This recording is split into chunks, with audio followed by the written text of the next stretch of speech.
इस तरह के मानवों में मौसी, मामी, गुरु की पत्नी या पिता की भाभी जैसे नहीं होंगे। विश्व भेड़, बकरियों, मुर्गे, मुर्गियों, सुअरों, पंचतों और गीदड़ों की तरह स्वच्छंद संभोग में लिप्त हो जाएगा। इस तरह के मानवों में माता में अपने बच्चे के प्रति, बच्चे में अपने पिता के प्रति, भाई में भाभी के प्रति, भाई में बहन के प्रति, बहन में भाई के प्रति पारस्परिक शत्रुता, दुर्भावना, ईर्ष्या भाव, हत्या करने तक के क्रोधपूर्ण विचार नियम बन जाएंगे। जिस तरह से एक खिलाड़ी उस खेल के प्रति महसूस करता है जिसे वो देखता है, उसी तरह से वे भी महसूस करेंगे। जिस समय नैतिक बल असफल हो जाएगा और उसकी जगह पाश्विक बल आ जाएगा तो क्या होगा? मुमकिन है कि उस समय का बहुत अच्छा चित्र है। बुद्ध यह चाहते थे कि हर मनुष्य नैतिक रूप में इतना प्रशिक्षित होना चाहिए कि वह खुद ही धर्म परायणता तथा न्याय संगतता का परिहारी हो। राज्य की शिथिलता या समाप्ति। साम्यवादी लोग खुद यह बात मानते हैं कि एक स्थायी तानाशाही के रूप में राज्य का उनका सिद्धांत उनके राजनीतिक दर्शन की कमजोरी है। वे लोग इस बात से आश्रय लेते हैं कि राज्य आखिरकार समाप्त हो जाएगा। दो ऐसे प्रश्न हैं जिनका उन्हें उत्तर देना है। राज्य समाप्त कब होगा? जब वह समाप्त हो जाएगा तो उसके स्थान पर कौन आएगा? पहले प्रश्न के उत्तर का कोई एक निर्धारित समय नहीं बता सकते। लोकतंत्र को सुरक्षित रखने के लिए भी तानाशाही अल्पावधि के लिए अच्छी हो सकती है तथा उसका स्वागत किया जा सकता है, परंतु तानाशाही अपना पूरा काम कर लेने के बाद लोकतंत्र के मार्ग में आने वाली सब बाधाओं तथा शिलाओं को हटाने के बाद तो स्वयं समाप्त क्यों नहीं हो जाता? क्या अशोक ने इसका उदाहरण प्रस्तुत नहीं किया है? उसने कलिंग के विरुद्ध हिंसा को अपनाया, लेकिन उसके बाद अपने हिंसा का पूरी तरह से परित्याग कर दिया।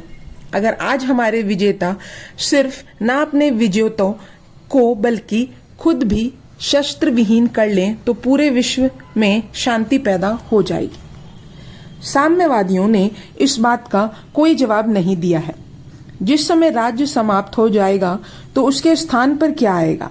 इस प्रश्न का किसी भी प्रकार कोई संतोषजनक उत्तर नहीं है, परंतु यह प्रश्न कि राज्य कब समाप्त होगा की अपेक्षा ज्यादा महत्वपूर्ण है। क्या इसके बाद अराजकता आएगी? यदि ऐसा होगा तो साम्यवादी राज्य का निर्माण एक निरर्थक प्रयास है। यदि इसे बल प्रयोग के अलावा बनाया नहीं रखा जा सकता है, जब उसे एक साथ बनाए रखने के लिए बल प्रयोग नहीं किया जाता, और यदि इसका परिणाम अराजकता है तो फिर साम्यवादी राज्य से क्या लाभ है? बल प्रयोग को हटाने के बाद केवल धर्म ही ऐसे कायम रख सकता है, लेकिन साम्यवादियों की दृष्टि में धर्म अभिशाप है।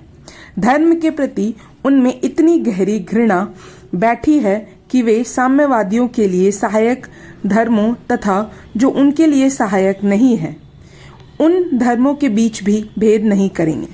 साम्यवादी ईसाई मत के प्रति अपनी घृणा को बौद्ध धर्म तक ले गए हैं।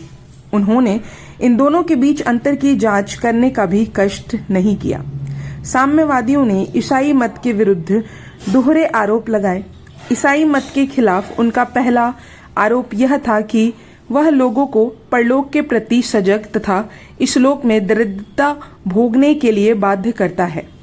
जिस प्रकार बौद्ध धर्म की उक्तियों से देखा जा सकता है कि ऐसे आरोप बौद्ध धर्म के विरुद्ध नहीं लगाया जा सकता। साम्यवादियों द्वारा ईसाई धर्म के विरुद्ध जो दूसरा आरोप लगाया जाता है उसे बौद्ध धर्म के विरुद्ध नहीं लगाया जा सकता। इस आरोप को संक्षेप में इस तरह से देखा जा सकता है कि धर्म जनता के लिए अफीम है। यह आरोप ईसा के पर्वत प्रवचन सरमन ऑन द माउंट पर आधारित है, जो बाइबल में मिलता है। यह निर्धन, दरिद्र और दुर्बल लोगों के लिए स्वर्ग के द्वार खोलता है। बुद्ध की उपदेश में पर्वत प्रवचन नहीं मिलता। उनकी शिक्षा व उपदेश धन और संपत्ति अर्जित करने से संबंधित है।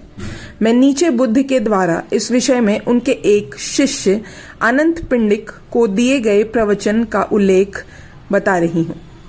एक बार की बात है, बुद्ध जिस स्थान पर ठहरे हुए थे उस स्थान पर अनाथ पिंडिक आया। वहां आकर उसने बुद्ध को प्रणाम किया और अपना आसन ग्रहण किया। आसन ग्रहण करने के बाद अनाथ पिंडिक ने उनसे पूछा, क्या भगवान यह बताएंगे कि गृहस्थ के लिए कौन सी बातें स्वागत योग्य, सुखद तथा स्वीकार्य है, लेकिन जिन्हें प्राप्त करना मुश्किल है? बुद्ध ने इसका उत्तर देते हुए कहा कि इनमें सबसे पहले विधि पूर्वक धन कमाना है, दूसरा यह देखना है कि आपके संबंधी भी विधि पूर्वक ही धन संपत्ति अर्जित करें, तीसरी बात है कि दीर्घकाल तथा जीवित रहो और लंबी आयु प्राप्त करो। गृहस्थ को इन चीजों की प्राप्ति करनी है जो कि संसार में स्वागत योग्य, सुखकारक तथा स्वीकार्य है, लेकिन इन सभी चीजों को प्राप्त करना कठिन कार्य है। इनसे पूर्ववर्ती 4 अवस्थाएं भी हैं।